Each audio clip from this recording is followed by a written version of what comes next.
Okay. Um, so I'm just gonna jump right ahead in with questions if that's okay with you. All right. The first question I have for you today is, can you tell us a bit about your background and what inspired you to pursue a career in politics? Sure. I grew up in Chicago, and my parents were both teachers, and I was really interested in science. So I went to the University of Illinois and met my husband there, and he got a job here in Michigan at Michigan State University. So I came here and I got my master's degree in crop and soil sciences and environmental chemistry. And I worked all over the state for an environmental cleanup firm, conducting investigations and cleanups. I worked for the university for a while. I worked for another biotech company doing chemical analyses of kind of contaminated things. So while I was doing that, I started to have a family and wanted to take a little bit of time off work. And while I took time off work, something happened in my neighborhood that I didn't like. And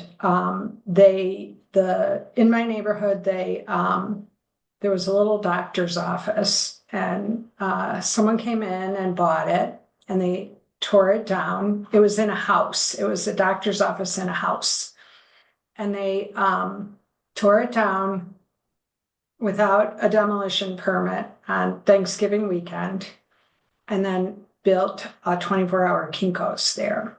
And so I got really mad because it was a 24-hour commercial business right in our neighborhood with houses next door and stuff like that. And I got mad about it. And so I went to some public meetings, and somebody said, well, if you're mad, someone at the township said to me, if you're mad, you should sign up for public service. And so I did. I put my name in. I said something to the guy like, where do they get these people? And he said, well, there's an application in the lobby. So I filled it out. And lo and behold, like a few months later, I got called and they said, would you like to serve? And I'm like, yeah. So I'm a sucker for the underdog. And one thing led to another. And I really didn't like what was happening in my town, because people were making decisions that didn't match with our master plan that we had. And so I ran for the board and I won. And I was a Democrat running in for a seat, and the entire board was Republican at the time. And I ran with a group of people, and we all shared kind of the same beliefs about how our community should look. And we were Republicans and Democrats. And so we ran together, served with the board for 8 years. Then I ran for a full-time treasurer's position, and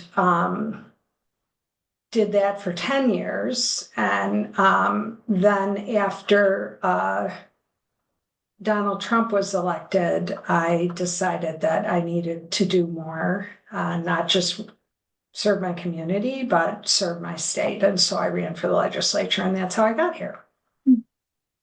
Okay, thank you. Um, and then the second question, what are the key issues you are focusing on during your current term? So my current term, I am in minority, and there's a difference in what you can get achieved when you're in minority versus majority. So I have some leftover legislation that we weren't able to get finished last time. But one of the things that I'm really working on hard is surrounding taxes. And there's really been a very public narrative that taxes are bad for about 30, 35 years. And people think that taxes are high. And yet when again, I'm a scientist.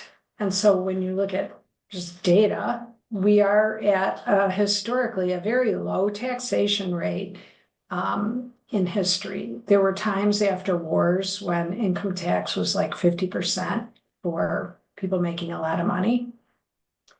And the ramifications of this kind of taxes are bad is that people keep wanting to cut taxes in both parties.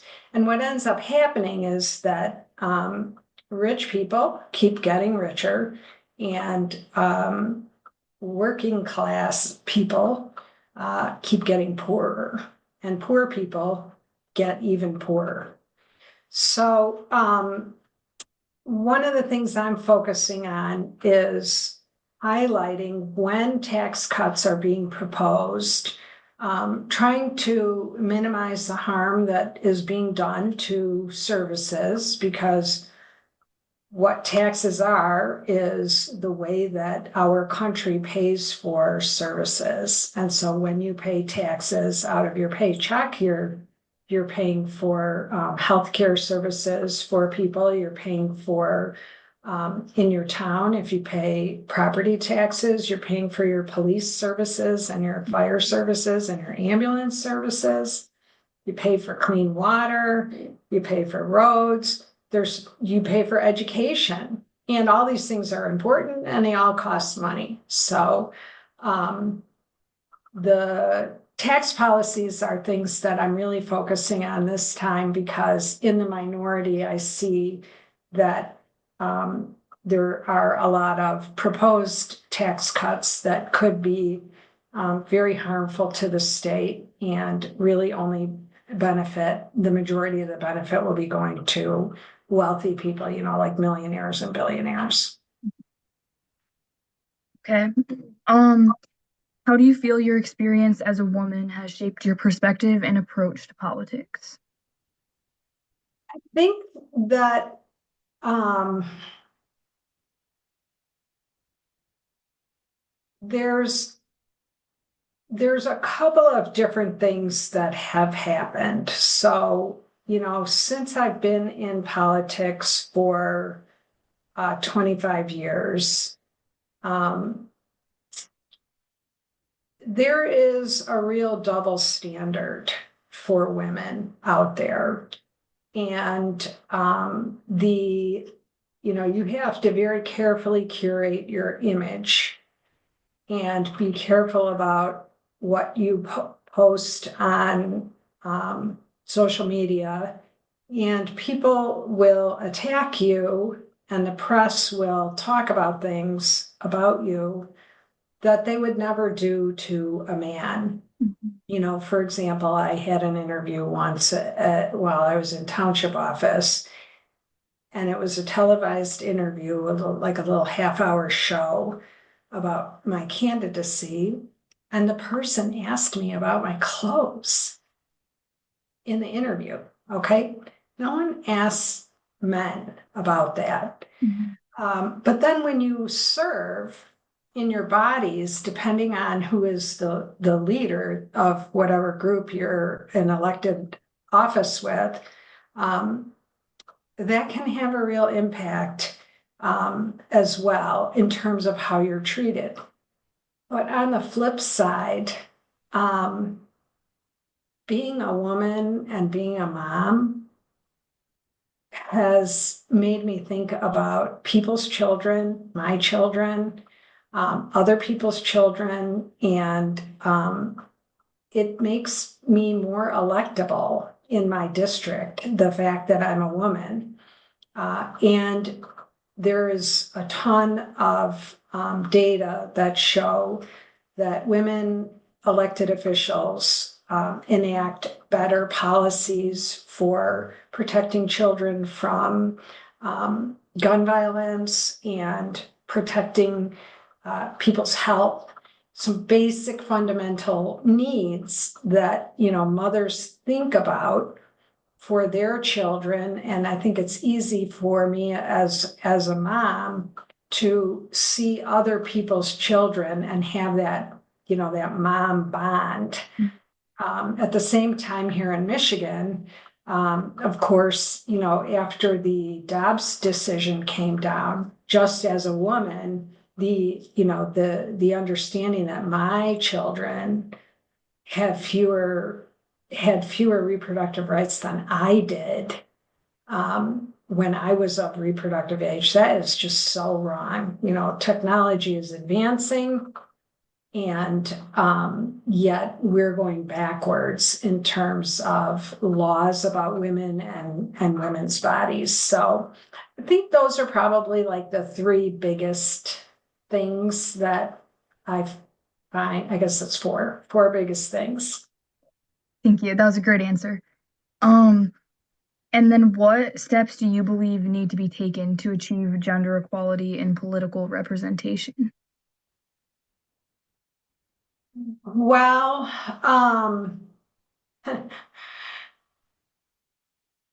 looking at the 2016 and 2024 presidential elections really hurt in terms of looking for that, because it would seem that neither female candidate for president was acceptable enough to win. And that feels like a gut punch, I think, to women everywhere. And yet, here in our great state, the women, we have the top executive offices are all held by women, and we have a Mhm. large number of women in both the Senate and the House on the Democratic side. So I think that part of that is, even though it's easier for us to get elected at the state level and at the local level, women need people to tell them that they are qualified to run for office, kind of like your society's programming. I remember when I was running the first time, I ran into a gentleman that I knew at my church, who happened to also be a custodian at the township where I was serving on a planning commission and running for office for the board. And I ran into the guy at church and said something, it was a few weeks before the election, and said something about the election. And he said, well, there was a woman running for supervisor. And he said, it seems like a man's job. And so, I was like, are you kidding me? Yeah, Uh, and those reactions, I think, we know that women need to be asked 6 or 7 times before they will agree to run for office. Whereas with men, it usually isn't that way. It's usually male candidates one time usually is the charm. And women candidates need a lot more urging. So, I will use this forum to say, if you are a woman and you think maybe you might be interested in being a public servant and running for elected office, I would say I'm asking you to run, and I have another 20 colleagues here that are asking you to run. Even though we don't know you, we are asking you to come forward and run and bring your experiences to the table in the political sphere, because it's important. thank you. That's very inspiring. So what skills do you believe are essential for high school students aspiring to pursue a career in politics, and what specific activities or organizations can they join to develop these skills? So writing is really important, and communicating. So if you're thinking about going into politics, you're going to want to make sure that you are a good writer. And writing is really good for every career. You always have to write things. You have to send emails. You have to, write reports. So writing is a very important skill. So is math. not being afraid of math and understanding spreadsheets and, how to do basic math and operate spreadsheets and the concept of budgets, that's something that is not as easily mastered by a lot of people. And yet, how we spend the money and making decisions about spending taxpayer dollars, that's one of the most important things, duties and responsibilities of any elected official. They're going to have to vote on a budget. And so not being afraid of math and, thinking about how can you understand, because it's just spreadsheets, it's not complicated. It's addition and subtraction, and they always do it for you when they present the information to you. But you shouldn't be daunted by looking at tables that have numbers on them. And also, if you change your mind, another skill that translates into literally nearly every job, having basic fundamental math skills. And I'm not talking about calculus, right? Just basic fundamental math skills will really help you in your quest. In terms of extracurricular activities, I think that high school students who are interested in politics go to your town and see what kind of boards and commissions and committees they have, and see if they have any places for young people to apply. A lot of towns will have a youth position on some commission that you can apply for. Getting involved in, your library board or something, volunteer positions at different governmental agency, maybe it's the Parks Department. Those are all things that you learn there, all translate very well into, you get exposed to how government works. And so then when you want to ultimately run for office, you're in a good position. Another thing that you can do is you can volunteer on a campaign for someone that's running for office, and that gives you the political side. So there's two sides to running for office. One is doing the job and running the government side, and the other is running for the position and winning. And there are some different skill sets for both of those. And volunteering on a campaign can give you a peek at what's involved. And if you think you're interested in it, some people after they volunteer on campaigns are like, I can't do this. But we need a lot of support people around us to get to the places we're at. And there's tons of jobs in government that support that and on the campaigns.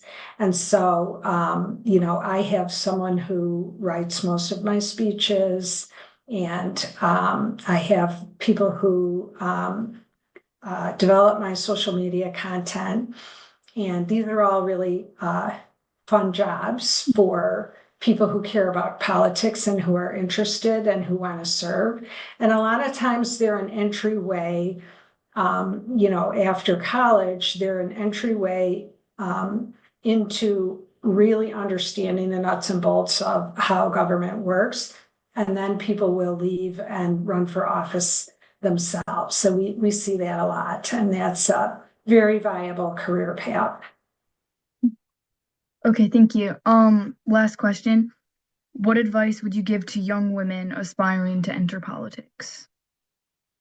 I would say volunteer on a campaign. Read about who's running for office in your community or in your state. And if there's someone you like and they resonate with you, volunteer to be on their campaign, and you'll learn a lot more about it. Another thing that you could do is, if there's an issue that's being decided on the ballot. So let's say it's equipment, there's an equipment millage, computer equipment millage that they want to pass in your high school. Volunteer for that campaign because that's an issue campaign, but you also kind of learn the same things.